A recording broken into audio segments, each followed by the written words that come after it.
Fromage du jour, Racha Veillera, Rejwan. Sarah protesta en disant: Je n'ai point ri, car elle avait peur. Il répondit: Non pas, tu as ri. Rachi, car elle avait peur, tu as ri. On trouve dans ce verset deux fois la conjonction qui. Le premier qui, car elle avait peur. Le sens de car, il explique le pourquoi de la chose. Sarah a protesté. Le pourquoi de la chose, Sarah a protesté, parce qu'elle avait peur.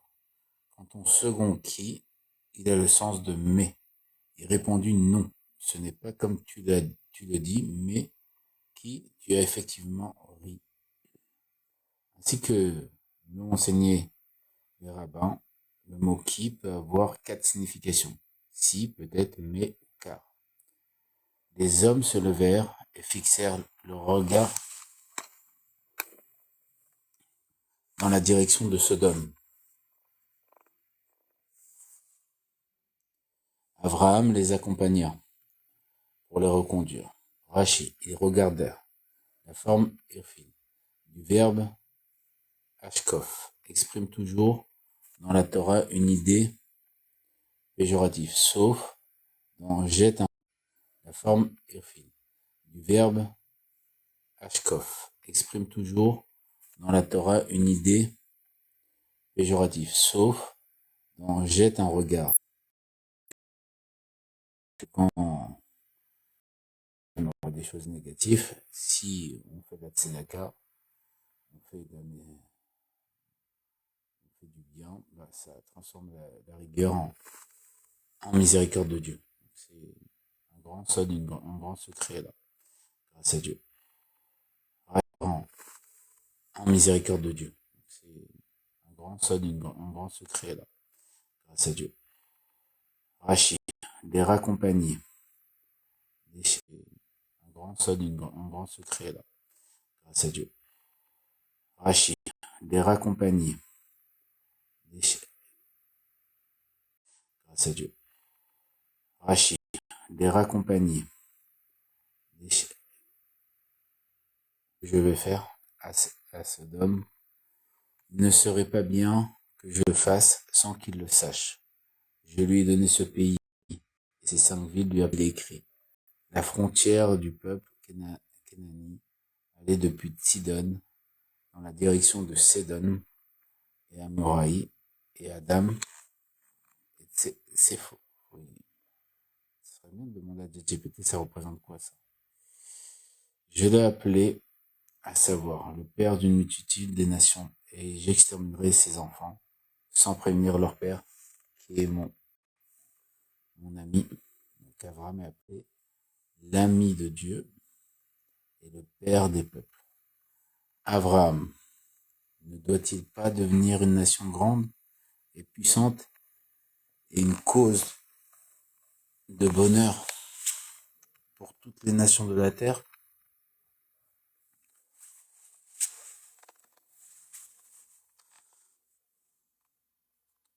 Rachi.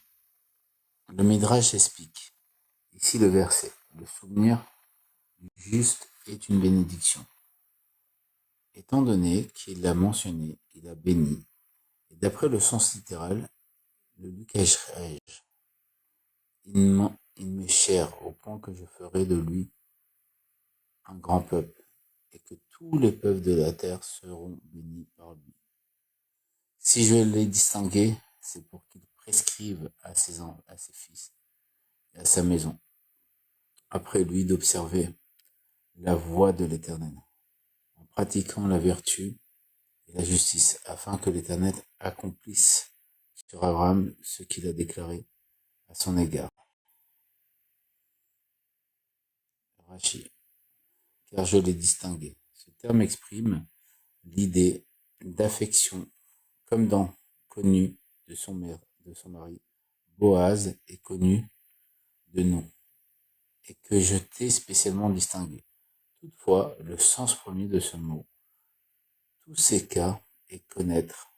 Quand on a fait de l'affection pour quelqu'un, on le rapproche de soi pour mieux le reconnaître, mieux le connaître. Et pourquoi Dieu le connaît-il?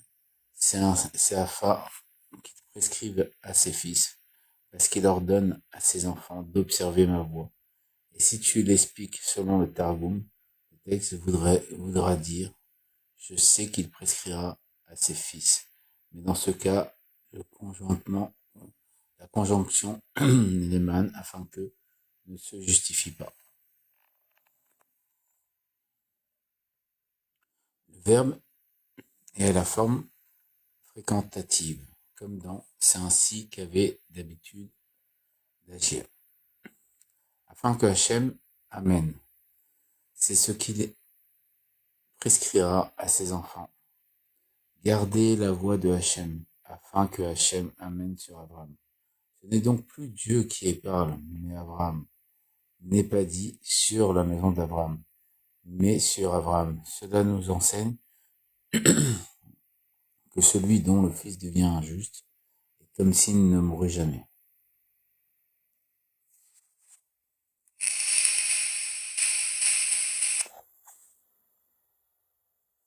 L'Éternel dit, comme le décrit de Sodome et Gomorrhe, est grand.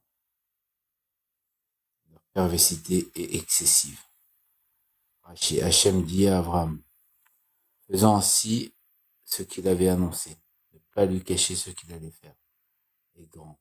Chaque fois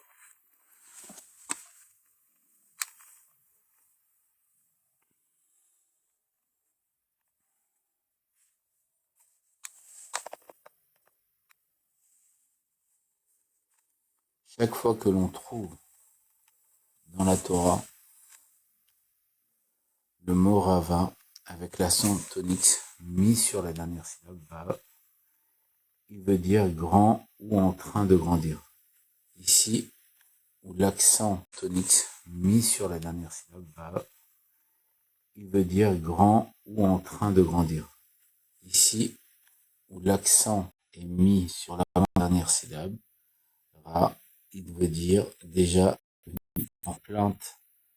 En est venu jusqu'à moi, ils se sont livrés aux derniers éclats. En est venu jusqu'à moi, ils se sont livrés aux derniers éclats. En est venu jusqu'à moi, ils se sont livrés aux derniers éclats.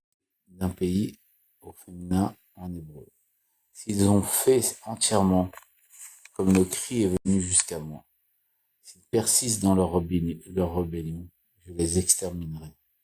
Et s'ils ne persistent pas dans leur rébellion, j'aviserai à les punir par des châtiments.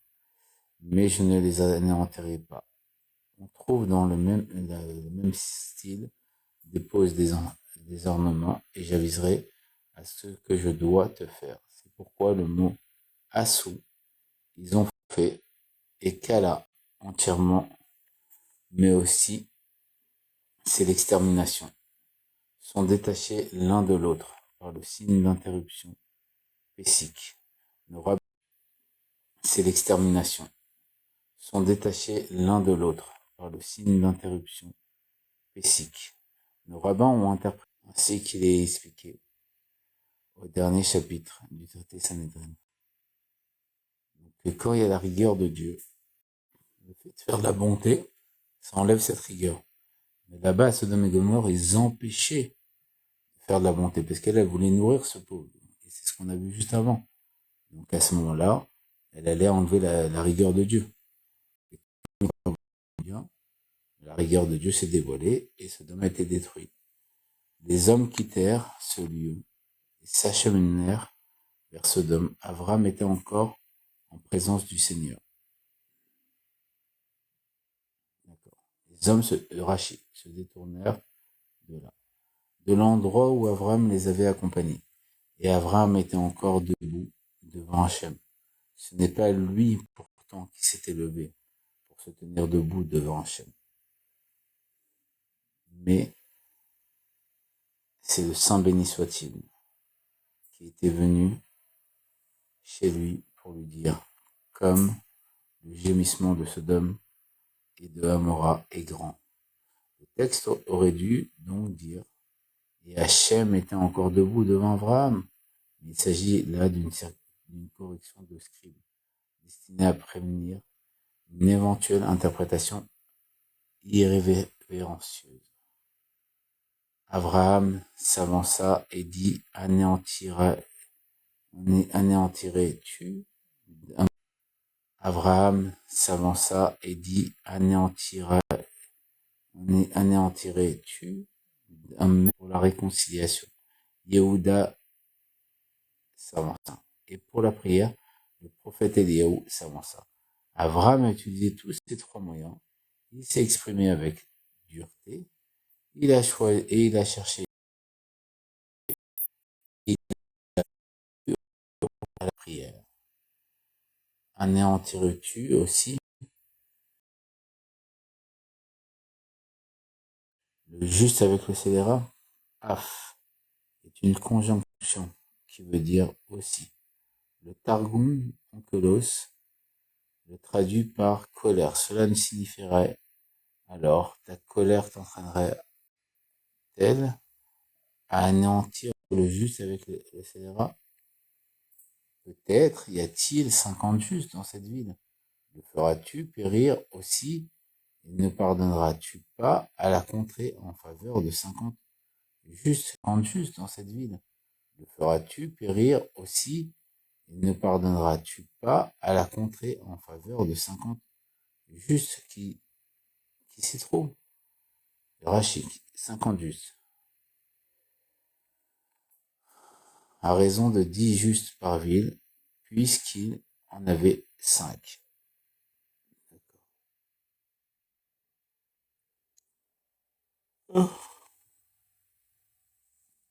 Loin de toi d'agir ainsi, de frapper l'innocent avec le coupable, les traitant tous deux de même façon. Loin de celui qui juge,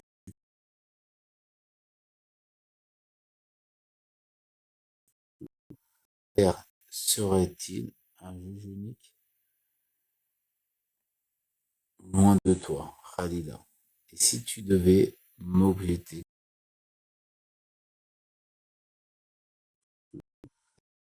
serait-il un juge unique? Loin de toi, Khalila.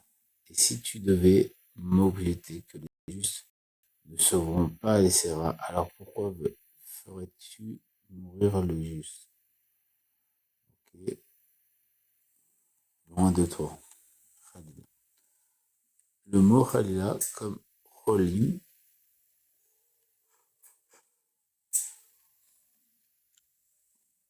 signifie quelque chose de profane, d'indigne de toi.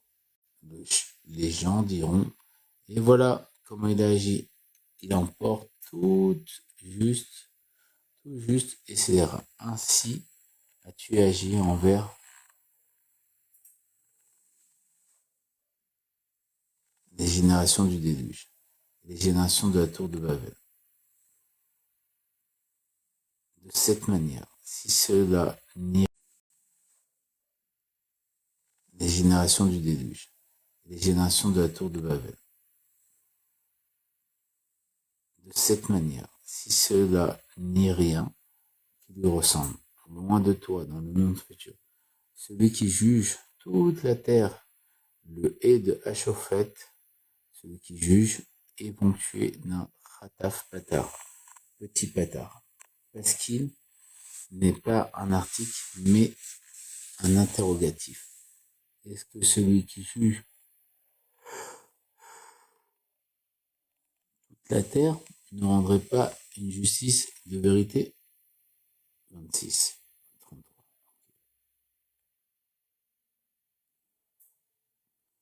Le Seigneur répondit, si je trouve, le Seigneur répondit, si je trouve au sein de la ville 50 au sein de la ville 50 juges, au sein de la ville 50 juges,